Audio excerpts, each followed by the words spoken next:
Good afternoon, all Nigerian compatriots on social media and our highly esteemed global partners. This, our second press statement on Vice President Osinbajo's errand trip to the USA, will be very brief. His visit on trying to convince the Nigerians and the world on Buhari Osinbajo's administration's, and I quote, determination to secure the country and prosper the nation, end quote. On Wednesday, June 26, 2019, Vice President Osinbajo met with his U.S. Vice Presidential counterpart, Mike Pence. While we await the full earth-shaking outcome from his errand excursions to the USA, we sense the urgent need for Nigeria to be made aware of the sad perception that Osinbajo created with the U.S. government and its implications to Nigeria and Nigerians worldwide. First, we shall make a full reference to the conclusions reached by the U.S. government on Osinbajo's submissions during his errand visit, especially as properly articulated by the former U.S. Assistant Secretary of Defense, Frank Gaffney. Secondly, we shall make reference to some local reactions, especially those of the Yoruba sociocultural group Afenifere. Thirdly and lastly, we shall make our conclusions, observations, and recommendations on the indelible perception that has been created by Osinbajo's Maradonic Buhari's errand antics in the USA. Vice President Osinbajo met with Vice President Mike Pence on Wednesday, June 26, 2019, on the eve of his departure back to Nigeria. The discussions centered on deepening relationships between Nigeria and the USA.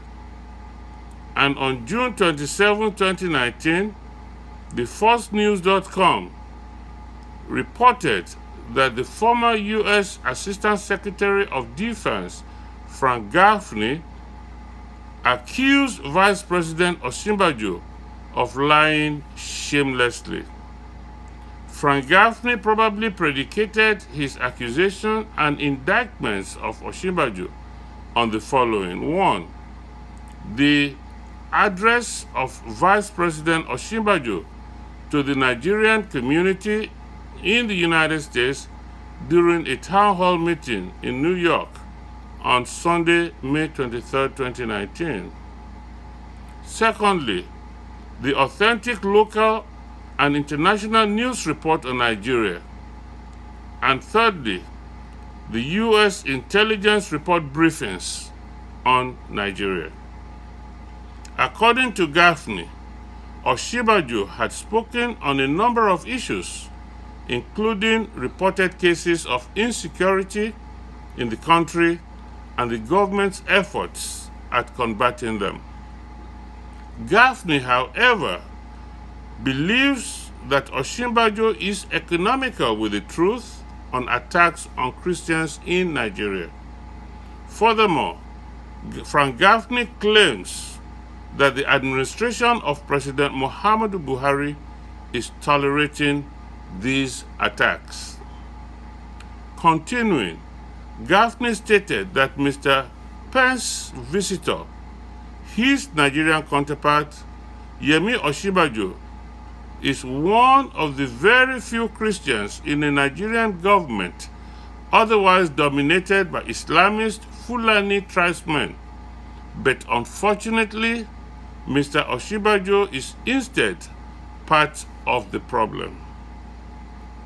He continues, he lies shamelessly, including this weekend in New York, about the anti-Christian persecution his government is at least tolerating and at worst enabling.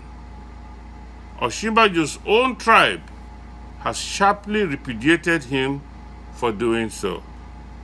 Govt declared, if Vice President Pence makes clear that all persecutors in Nigeria will be held accountable and face penalties, he, Vice President Pence, may be able to prevent a major catastrophe in Nigeria on his and President Trump's watch.